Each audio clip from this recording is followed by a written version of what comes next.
Now, today, I want to talk to you about something that you may never have thought about, all right? There are two things that high-level winners do consistently, all right? You guys are always looking for the thing, the technique, the strategy, this, that. This is one of those things that you will gain a lot of benefit if you just listen to me for the next few minutes and take this shit serious, all right? I get to be around all kinds of high-level championship caliber people, okay? I've had the pleasure of sitting down with Joe Montana, Peyton Manning, David Goggins, I could go on and on and on. Steve Wozniak, all right? I've sat down in rooms with these people, Tia Claire, who are the best at what they do, the best. And I've had private conversations with them, all right? I'm not talking about just the interviews that you all might see or you might get to see if you're a member of the Arte Syndicate. You don't see these conversations because I don't talk about them. And these are the things that champions talk about behind closed doors, all right? And I want to bring two of these points to light for you that you are probably missing. There are two distinct qualities that championship caliber people have, or skills they practice, if you want to look at it that way, that most people don't. And I'm going to cover them real quick here. It's not going to take a lot of time, and it's self-explanatory. All right, the first thing is this. Championship caliber people understand how to create momentum. They understand how to pull themselves out of the mud, out of the shit, and move themselves forward when they don't feel like it. They understand that creating momentum is very simply being able to force yourself through some things that you don't want to do for a few days in a row. Sometimes it might be 2 or 3. Sometimes it might be 14 or 15 or 16 days. But once you get through that period of time, you have now cultivated a tremendous amount of momentum. And championship caliber people understand how to do this. They understand how to exercise their discipline to make sure that they force themselves through the first gauntlet, so to speak, that they're going to have to get their lives in motion. All right. And so this is something that they all understand. And all of the people on that level get it. Okay. They know how to take themselves from zero or even negative momentum and literally creep their way and force positive momentum. Now, if you've completed 75 hard, you understand what I'm talking about. One of the biggest lessons of the Live Hard program is that you understand that after a certain amount of days that you've created the momentum. The momentum didn't just come from the sky and land on you and bless you with all this great feeling. That's not what happens. What happens is we create it through our actions. And the Live Hard program, one of the most valuable tools from the tens of thousands of people who've changed their lives from it, is what I'm talking about now. They learn what to do when they get stuck in the mud, okay? And most people don't. Most people get stuck in the mud and they stay there year after year after year after year. Once in a while, maybe every 4 or 5 years, they get lucky and catch some momentum. And then they spend, the next 3 years figuring out how the fuck that happened. Well, it's very simple. You created it.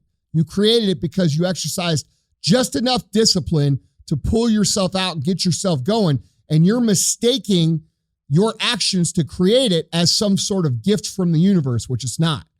All right. So this is something that champions all understand. They understand how to manufacture momentum. And here, the second point I want to cover with you guys, and this is the big thing. This is the one that's hard. This is the one that most people just aren't willing to do. And this is also what separates total domination from fucking everything else. Okay? The second thing all these people understand is that they understand to not fuck with their momentum once they've created it. They don't intentionally do things to pull themselves off. They value the momentum, so they work to maximize it.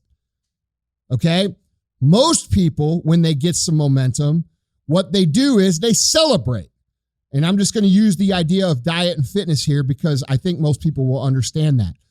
What they do is they go X amount, 6 days in a row or 5 days in a row, and they say, well, I need a reward. Motherfucker, you're making the most fundamental mistake that could ever be made in your life. You are killing your own momentum. You just worked 6 days to get your shit together, and now you're going to go out and jump right back into that life that you left 6 days ago that was making you miserable, which made you take action anyway. It makes no logical sense if you think about it. And champions think about this on a large scale, okay? They will cancel trips. They will cancel things that they are going to do because it's going to fuck with their momentum. I actually canceled a trip for this week because I have such high momentum right now that I have to keep it moving. I don't have a choice. I'm crushing it in my content, which you guys can notice because I've been putting out way more regular content. My fitness, I'm the most fit I've ever been. You don't see this, but I can tell you I have a number of projects that have been sitting on my desk for a lot of time that are now getting wrapped up. I'm creating momentum in all of these areas. And so I recognize that and I value that. So I don't do things to fuck with it. And that's what championship people do. Okay. It is the number one mistake that most people make is that when they have momentum, they sabotage it by thinking they need to reward themselves. Listen, motherfuckers, these people that live like you don't live, the people who aren't paying the price like you know you need to pay it, that's not the normal life. That's not what's going to bring you fulfillment. That's not what's going to bring you happiness. It hasn't so far, so why do you think it's going to? Why do you keep jumping back in the old fucking pond that's covered with moss and shit when you've just discovered this clear blue sea that you get to swim in every motherfucking day? You feel great. Things are happening. Good momentum's happening. And what happens? You make a decision to stop it. You go to a party and you get fucked up. You go on a trip and you eat like fucking shit for a week. And I know this sounds harsh, right? I know you're thinking, well, Andy, we got to live. But you have to ask yourself what kind of life you actually want to live. Because you've already done this other life. You've done it for a long time and it's created something that you know you need to move away from. So why aren't you? And why, when you do happen to create this momentum, do you then celebrate it with things that break the momentum? It doesn't make sense, okay? Championship people value momentum so much that they will sacrifice literally almost every other thing in life to keep it going. And because it works, because it's valuable, and because it's fucking powerful, okay? Now, I'm not saying you should never go on vacation. I'm not saying you should never eat your favorite foods.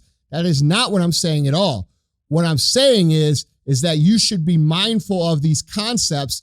And if you are mindful of them, if you're mindful that, number one, we create the momentum and you know how to do it. And number two, that championship people will ride this shit out as long as they possibly can.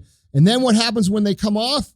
They try to get back to it as fast as they can. I have a rule in my life, okay, that I picked up from someone else who is a legendary champion, that I don't ever allow myself 2 days or more, okay, of being off my shit anymore. I don't, like, one day, okay, that's good. The second day, I'm like, all right, tomorrow I'm getting right back in it.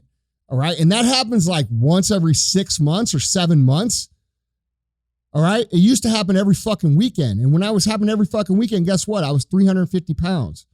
I had much less money. I was very much so unhappy with my life. I was very frustrated. I was very angry. I was very bitter because I knew that I wasn't maximizing my potential. When you start to understand these things, guys, and you start to understand the perspective switch, your life will change. Okay, so think about this in your life. Think about how to create the momentum and understand that you are in control of that momentum at any given time. Okay, period. No matter what's going on, you can work through to create momentum. And number two, start being conscious of your momentum and valuing it in a different way. Start understanding that all the great things in your life come from this momentum that you've created, and, start valuing the fact of maybe it's not a good idea to fucking stop it when you're right in the middle of it. All right. So those are my thoughts for you today. I think you probably never heard those things before.